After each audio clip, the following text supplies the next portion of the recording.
Hello again, and welcome to Kabbala Revealed. I'm Tony Kozenek. In our last lesson, we learned about the screen, Masach, the primary tool of attainment in the method of Kabbala.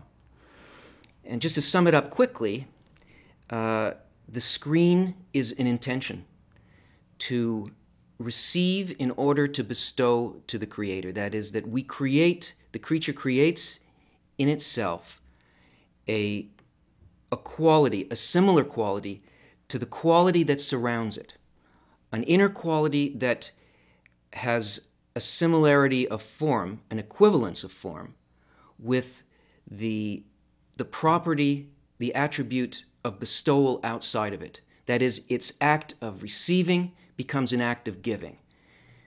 And we also learned that all motion in the higher reality, in the spiritual worlds, happens only as a result of this law of equivalence of form. Now, we could imagine that this law of equivalence of form is some kind of mystical or magical thing, some kind of an innovation, a novelty. But it's not just something that was made up by the sages of Kabbalah. It really is a principle, a law that governs the whole universe, everything that we see. It exists in nature. It's simply that the sages are pointing out to us that this is the method by which we develop, we grow, we move, and can attain the goal of creation. In this lesson, we're going to look a little more closely at the law of equivalence of form. We'll do that by looking at an article written by Bala Salam.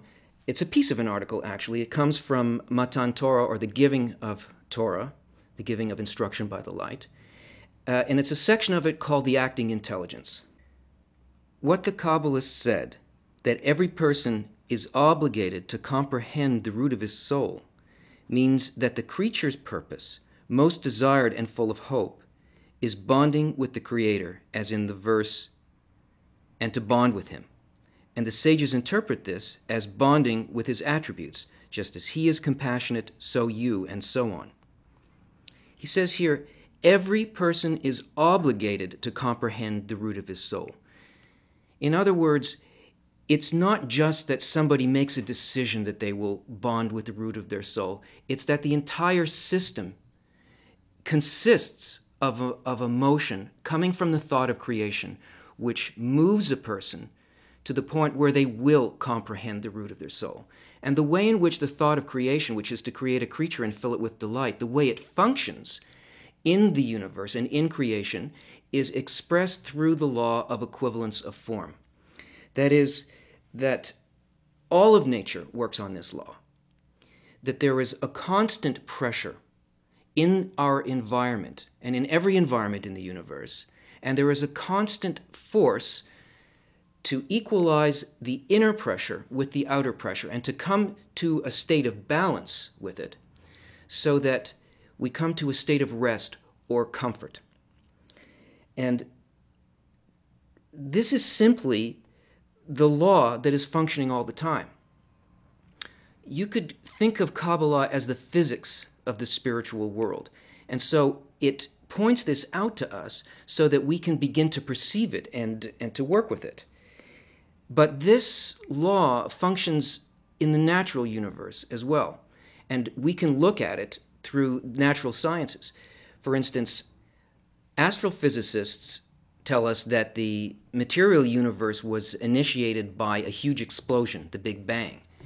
And from that point forward, all action within the universe is really a kind of an equalization of this force until it will find a state that is motionless.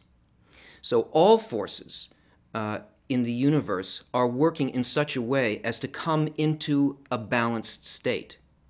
Now, in our world, this law is observed strictly, and we can see it on different levels of life, the different levels that exist in our world. For instance, in the inanimate level, we see that there is a movement of forces, tectonic plates, or the motion of weather, wind, and water, constantly seeking a kind of a balanced state with each other. And we see also the vegetative level obeys this law by absorbing things that it needs from light, which is outside of itself, through a kind of photoelectric process, chemical process, or the movement of minerals through it with a kind of an equalization of hydraulic forces that will move it through its stem and through its leaves. In the animate level, animals, you'll see movement of animals to areas where there's food and all of the appropriate things for their survival. If external forces and conditions change, there's a constant shifting so that they come into alignment with it.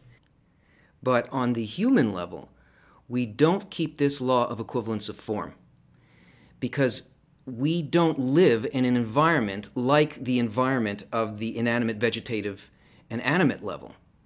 These are already taken care of. These things are already perfected. They already work according to this law. And the human level, we are up against laws that we have no sense of, and we don't know how to observe these laws. So the human level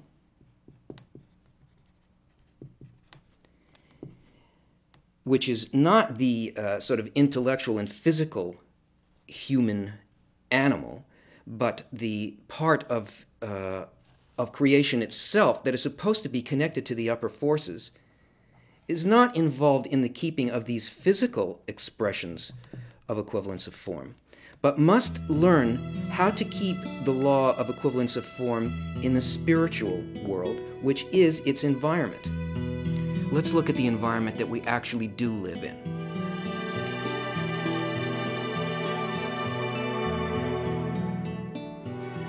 The world that surrounds the human level is based on exactly the same principle of nature, but it's a completely different order of nature, because the human level is a level of feeling, thoughts, and intentions, and there are laws and forces that work on us that are of that nature. So here is the environment that we find ourselves in. There is a field of influence, and this field of influence is called the Creator. The Creator influences us by means of forces. And these forces are expressed as laws. That is, they're obligatory. They come to us from the Creator, and each one of these is one of 613 forces or laws. These laws are laws of love. They are laws of bestowal. They are intentions towards the creature. Here, in that field, is the creature, plus the other levels of life below the creature, levels 1, 2, and 3 that we spoke of earlier. Within the creature, there exist like pressure or forces that must equalize with the influence coming from the Creator. And these are called desires. There are 613 desires within the creature, the human level of the creature. And the law of equivalence of form means that the inner desire or pressure must equalize, that is, come to equivalence, form a balance with this desire that is related to this force from the Creator. And to the degree that we are unlike the forces, the 613 actual laws of nature for the human level, to the degree that we are not like it, we and all the levels of life below us suffer. Things go for the worse. To the degree that we equalize, that we succeed in finding equivalence of form and becoming the same thing as the intent behind that law, all of life, including the creature itself, finds a homeostasis. Man, the human level, finds a homeostasis within this field and achieves equivalence with it, becomes like all of the 613 laws. Now, all of these laws that affect both the levels of life below us and the ones in relation to the man, if the creature can equalize with that, with the law of nature, he is also equalizing with the Creator himself. Because the Kabbalists tell us that the value in gematria between the word for nature, teva in Hebrew, and the word for God, Elohim, is 86, meaning they are the same thing. They apply both to the level of human and to every other level below man. Now, this may seem mechanical. It's a kind of mechanical explanation. But since we, as humans, don't really feel how our inner states affect the levels of life below us, nor really do we have to, all we need to be aware of is our feeling states and how they work in our relationship to the world around us, that is, to people around us, to situations, the situations of our life.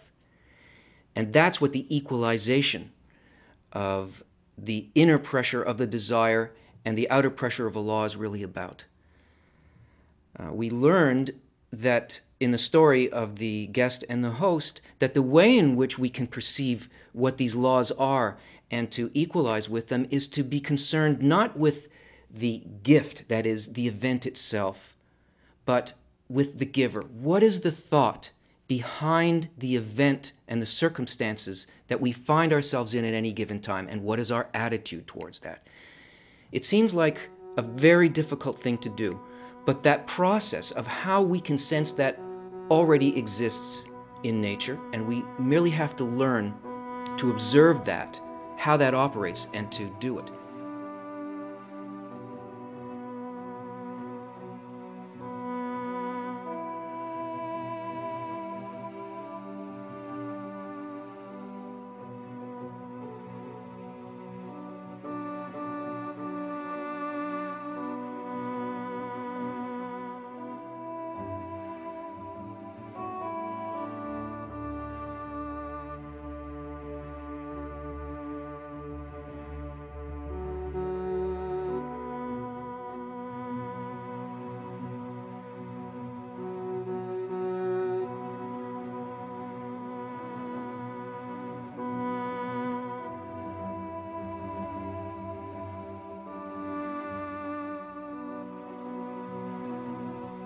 Now, let's return to the article, The Acting Intelligence by Bala Salam. And as we read this, try to connect to the author's thought and to his feeling, but especially try to connect to the thought and feeling behind why he is expressing this to you.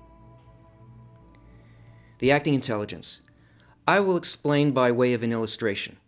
We observe that in every deed performed in the world, there adheres and remains in that deed the very mind which performed it, so that in the table we sense the mindful craft of the carpenter and his command of his craft, whether great or small. For at the time of his work, He evaluated it with his knowledge and intelligence, so that one who examines that deed and thinks about the mind concealed therein realizes that it is from its inception bound up with the mind that made it. That is, they are in fact unified. We can see in everything that appears in this world that there is a thought behind it. It simply doesn't arise out of nothing. There is, in the world that we see before us, definitely craftsmen behind the objects. And we know from this physical example that the intention, that is the quality of the work, the care, what it is that was intended for our use, can be felt even in the simplest things. It's what we call quality. It is a sensation, not that this is an expensive or simply a beautiful object, but that if you really look at it, what you are sensing is the intention behind that thing.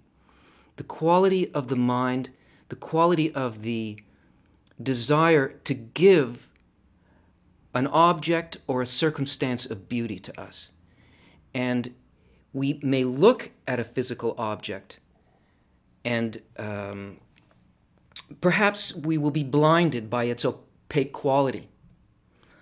But to the degree that we desire to feel and know and become like that thing behind it, that is, I want to know what my friend's experience was. I want to know what the artist meant by this. I want to feel the message that is really intended in this. If I just take the object as it is, I can't understand anything. But if I look at the object, I can feel the mind of the artist, of the craftsman. Now, I'm skipping here. And he goes on to say, and therefore when someone thinks about his friend's performance and he comprehends the intelligence that he exercised in that performance, then both are equally involved in one power and intelligence. They are now, in fact, unified like a man who chances upon his beloved friend in the market and embraces and kisses him, and to draw them apart is impossible on account of the great bond between them. In other words, if the person who perceives this thought behind the giving is in contact with the thought, he is in contact with precisely the same point of origin out of which the object and the intention behind it emerged. And he's bonded with his friend behind the object, behind the event. That is, I understand what the artist meant by this. I feel the idea conveyed to me, not at a distance, but I'm bonded with that idea. I am one with the mind of the one who intended it. And therefore, generally speaking, that aspect of intelligence of which we speak is the power and the intelligence which is found between the Creator and the creatures. It is the intermediary between the Creator and the creature. That is, he emanated one spark of intelligence by which all returns to him. All these things that are presented to us as physical occurrences, as inner feelings, as sensations, as desires, as fulfillments, all of these things that appear to be outside of us are actually the mind of the Creator, that is, the thought of the Creator conveyed to us on the level on which we can accept it. And if our desire is to understand why this was given, the quality of love behind what is given, then we bond with that intermediary. And the light, this is the intelligence emanating from the source. And recall the verse, all of them you made with wisdom. That is, he created the whole universe with his wisdom, that is, with this thought. And therefore, he who merits to comprehend the ways in which he created the universe and its order surely bonds with the intelligence of him who caused them, and thus he bonds with the blessed Creator. The acts of the Creator are not the physical things. Remember, the environment that the human lives in is not the environment of physical acts, which is already perfectly in balance with the laws of nature. The environment of the human is the thought of the Creator. And this is what a person can connect with. They can connect with the cause. And the bonding with it is simply to enter into the same thought and the same intention. Once this begins to happen, we are no longer separated in an external world, in a physical world, but we are connected with that point that emanates everything into this world. And this is done through a relationship with the Creator. It's like a relationship with a lover, with a beloved, in the sense that when you love somebody, you want them to know who you are. You write them little notes. You show them what you enjoy. You express your thought to them so that the bonding with your beloved will be on the level not simply of the physical, but beyond that, in the intangible place that we feel as love.